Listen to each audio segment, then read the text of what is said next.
Lord, that's funny. Hi, welcome to Mental Health Monday, and my very, very special guest is Sheriff Melody Maddox, the Sheriff of DeKalb County. And so, hi, thank you for being here. I appreciate you so much. And, we are here for Mental Health Monday, and want to talk about some of the things that are going on in the world that surround, justice and equality and civil rights and all of that.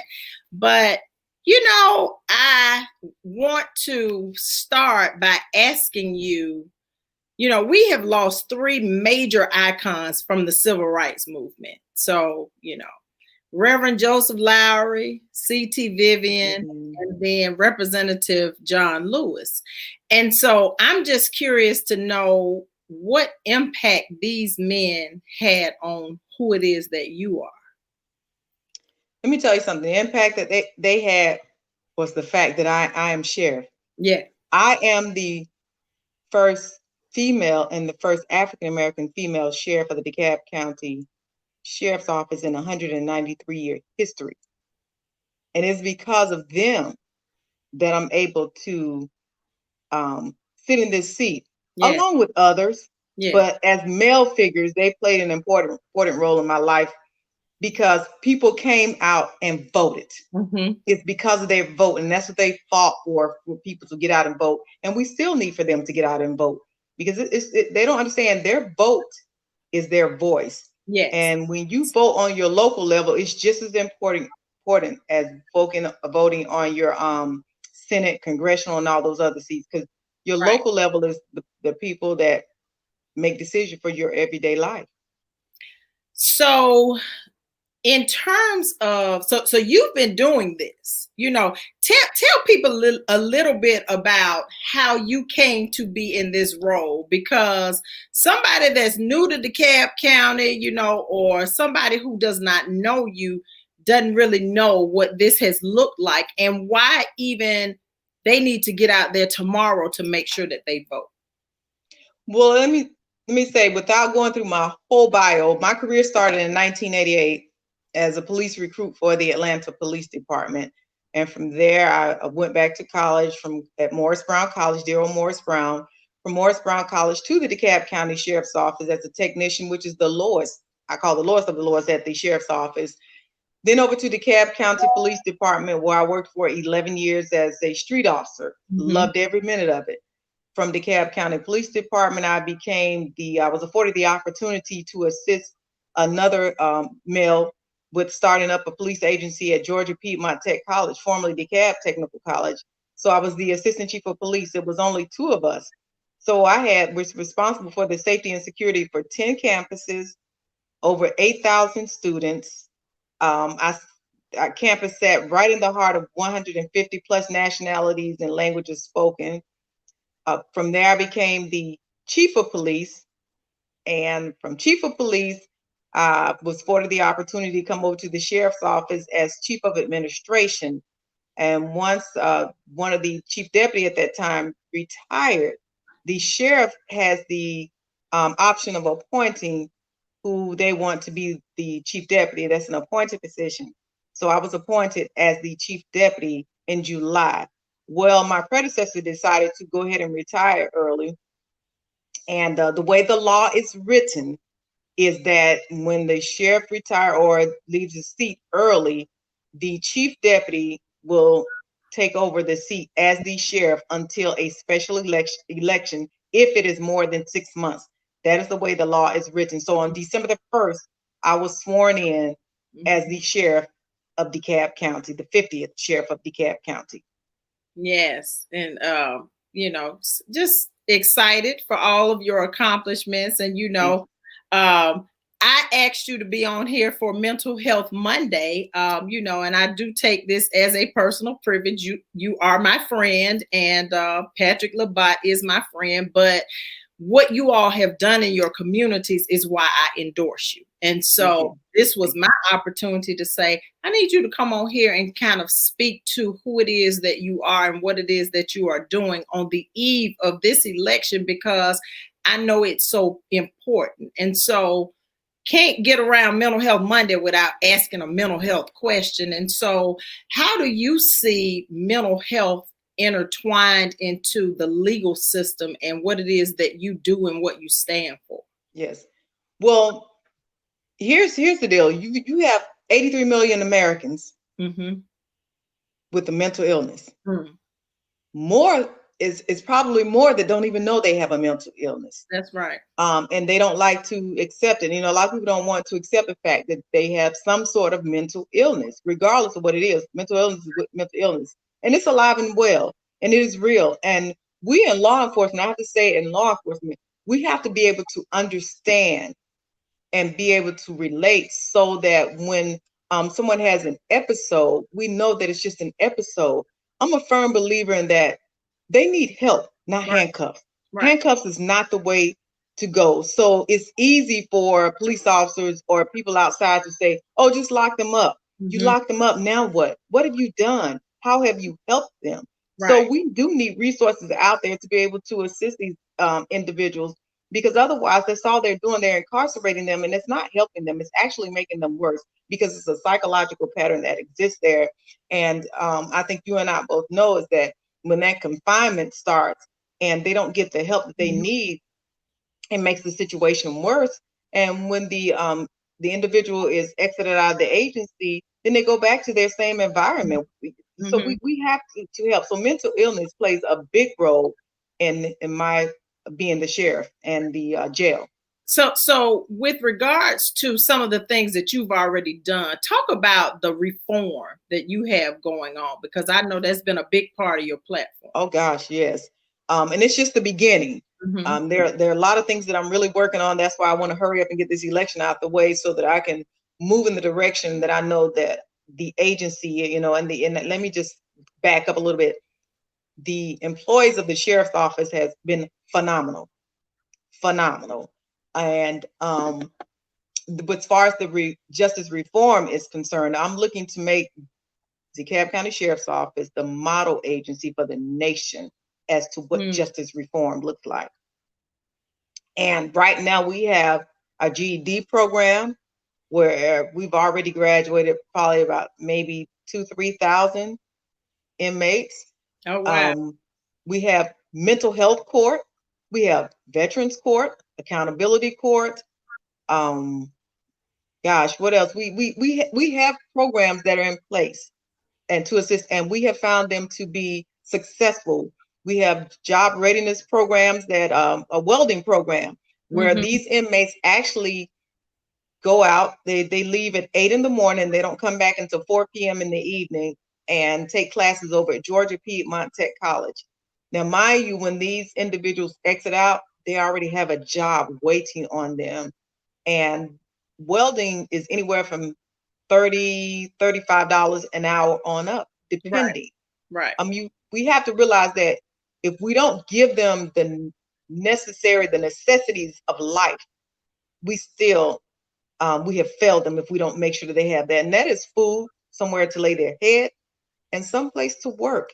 Mm-hmm. And society has to help us in that.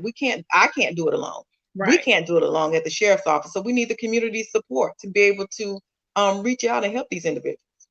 And I think that one of the things that, you know, when I was on with Pat earlier, I said, you know, because he praised what it is that you have done. And so, but you all's thought process are very similar in terms of it's not an old guard mentality of locking people up and thinking that somehow a stay inside of a prison or jail is going to reform somebody. You all are putting things in place so that people have something when they leave there. And I think that when you're inside of a jail cell, a lot of times people lose hope. And what you all are doing is you're putting things in place so that it reaffirms for them that what you've been through it doesn't define who you are. And so you got a life after this, and we're here to support you through this so that afterwards is what really becomes your star. So that's why when they exit out, when they leave, As soon as they transition out of the communities, if you notice, I don't like to say, I'm very careful. I don't like to say the word release. We're so used to saying, oh, when the inmates are released. So if you notice, I'm very careful on that. But I like to say when they exit out or transition out of the facility, because I want to leave them with something positive. We release animals. We're not releasing animals. So I want to take that negative connotation away. And of course, from them. Yeah. So when they exit, they walk out with a resource sheet. If they should need food, housing, anything, there's a sheet with all the information on it. And that's up to them to take heed to it, but we give it to them. They walk out with a mask. We want to make sure that they are safe. They have a post-COVID list, how to take care of themselves once they get out, going out with the COVID. But they also receive a personal letter from me. And that letter just simply states, dear sir, ma'am, as you exit, go walk in your excellence, accountability, and respect. My mentor once told me, your life lesson is not your life sentence. That's right.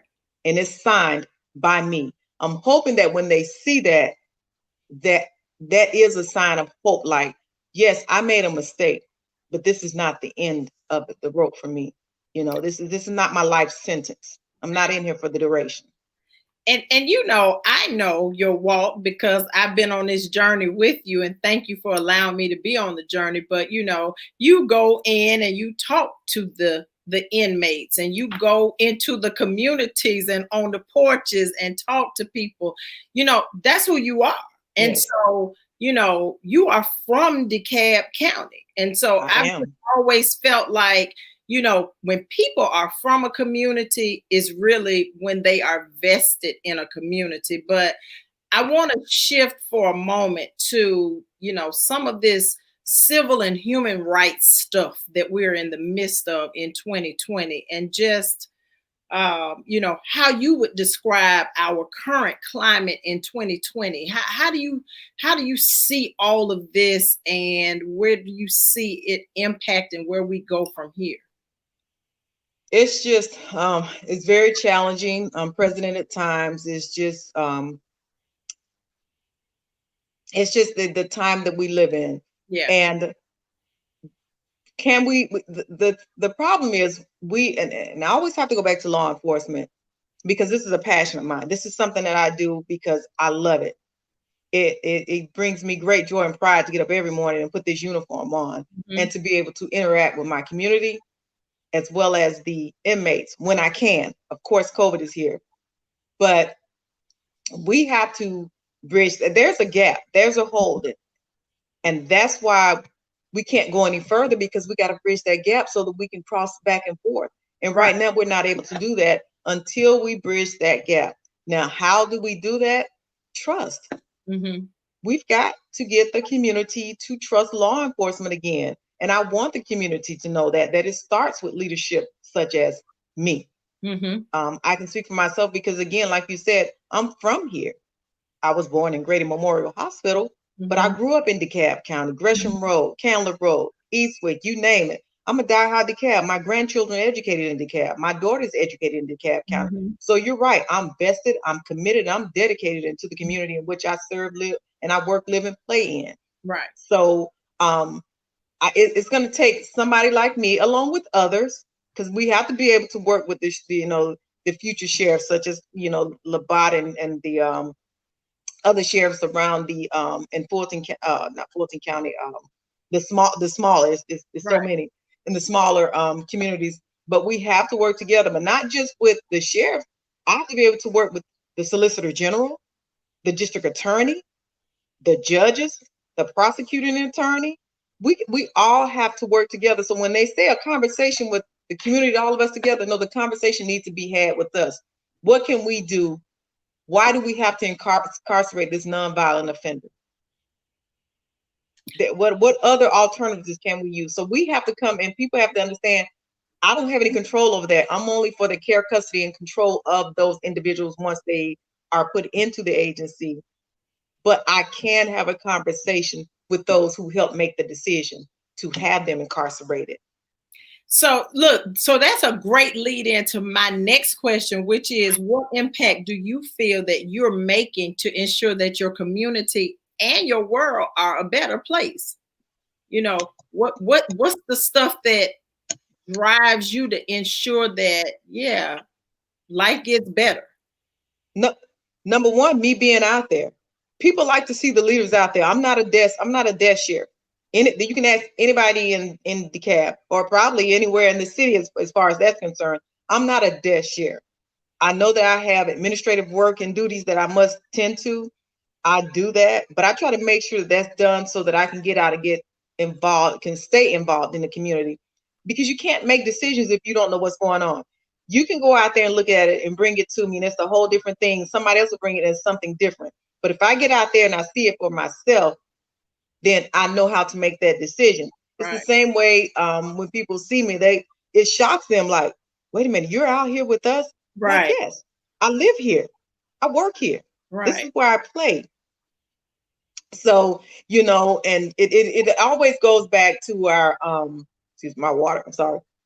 That's all right. You all right. I had to get my water in. It goes back to the mission statement, which was changed from day one when I went in. And our mission statement is to always demonstrate excellence, accountability in our personal and professional lives.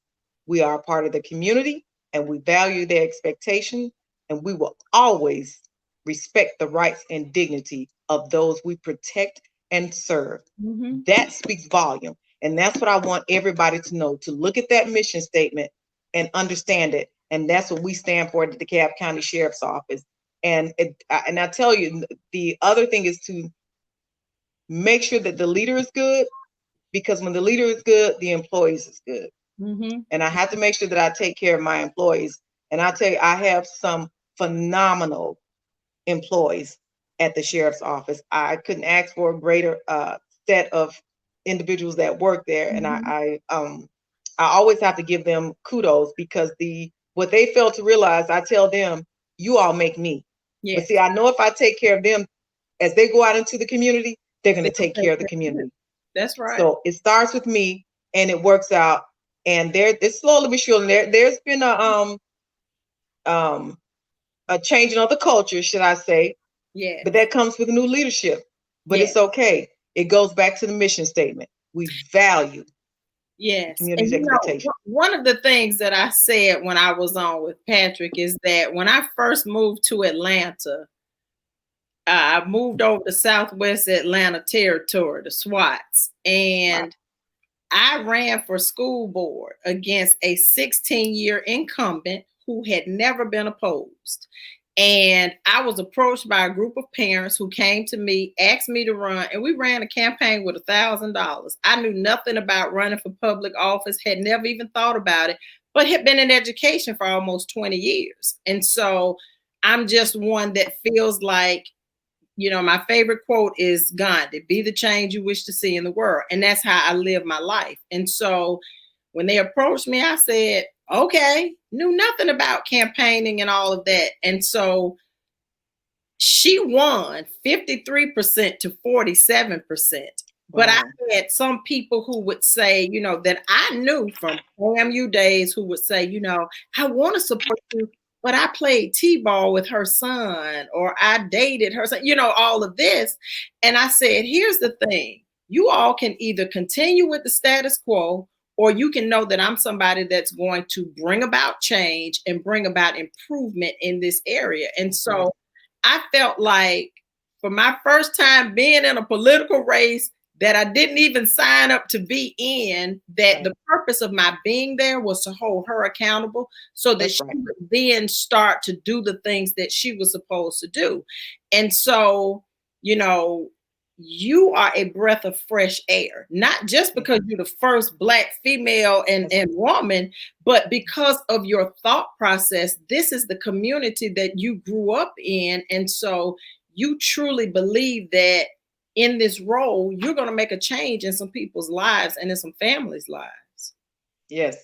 And that is my plan. I may not be able to hit everybody, but if I can hit one, I can hit two, I can hit three. And if I hit that one, I feel like that one will go out and tell the other, and it will be a snowball effect. And they will understand that Sheriff Maddox is here with us.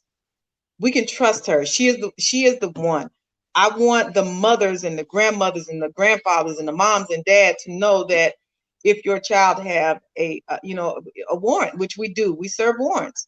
If there's a warrant, that their child is going to be taken care of. They have to hold themselves accountable for their actions. Right. But I want them to know that we're going to make sure that they're taken care of until the judicial proceedings have been filed upon, or dismissed, charged, whatever the charges are. Right. And I just want to make sure that they know that they can trust, and that will somewhat bridge a little bit of that gap. And I want to say this: Dr. Martin Luther King, I live by this. Dr. Martin Luther King Jr. said it. He said, "Our lives begin to end the day we become silent about the things that matter." Mm-hmm. Cannot be silent. We can sit around and have all the round table, square table discussions all you want to, but it don't mean anything if you're not out there acting upon it and doing something. Mm-hmm. And we have to come together. We need each other. I need the community need us as law enforcement. And we can do it if we come together and begin to trust one another.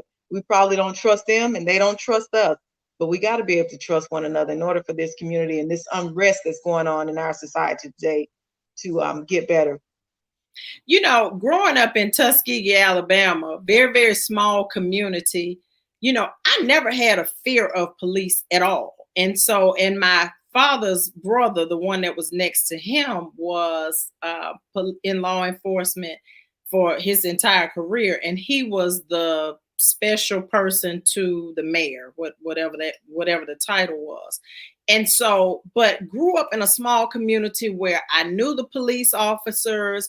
We didn't have a fear of police officers. We just didn't. And so, as a mother now, a mother of 3 Black boys and a Black girl, but those Black boys in particular, a lot of times, it's hard to have those conversations where we want them to stay safe.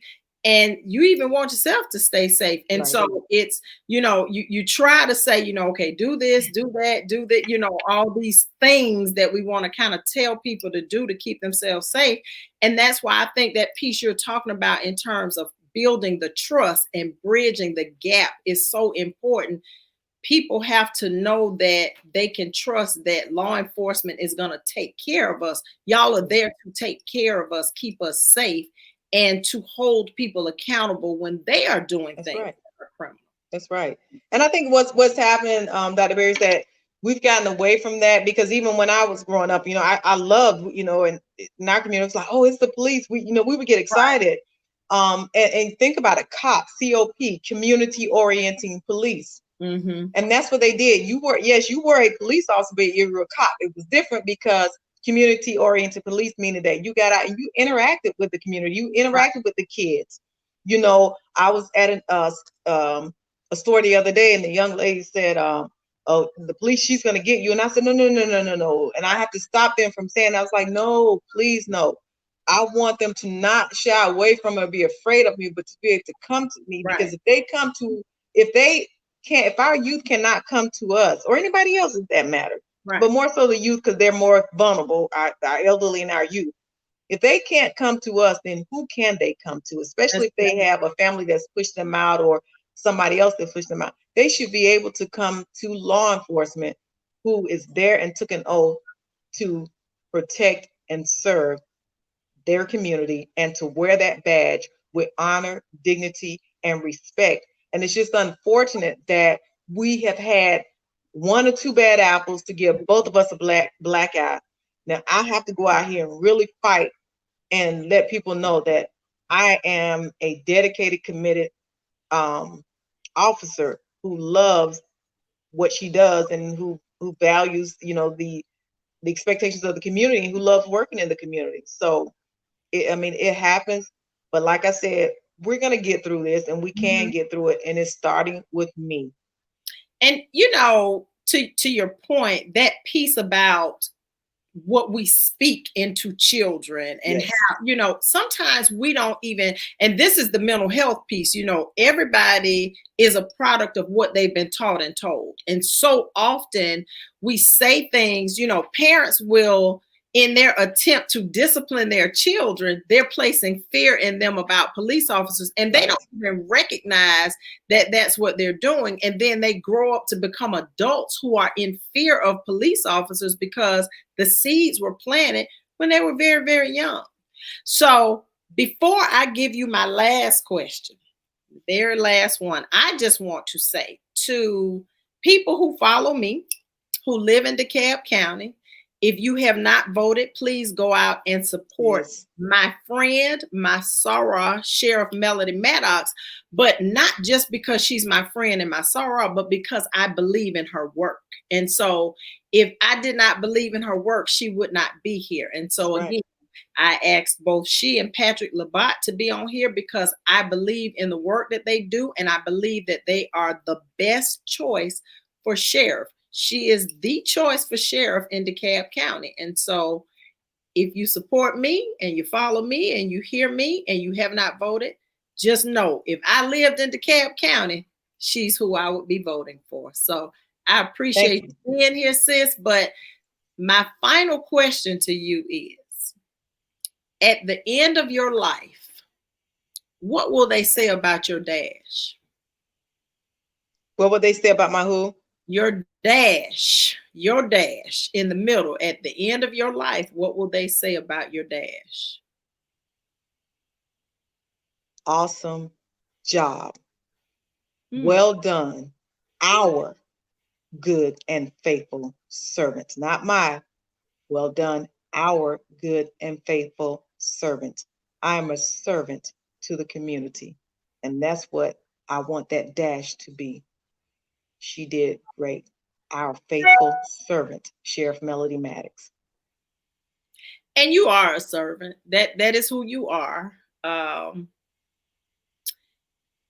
there's a huge responsibility that comes along with being the first, Yes. because you are setting the pathway for every other little girl that wants to go into law enforcement. Yes. And I've been out there with you on the trails, and so I see you interacting with people, and so I know that genuinely you care about people because I've seen it in action. And so I am going to say congratulations, because I believe it is already done.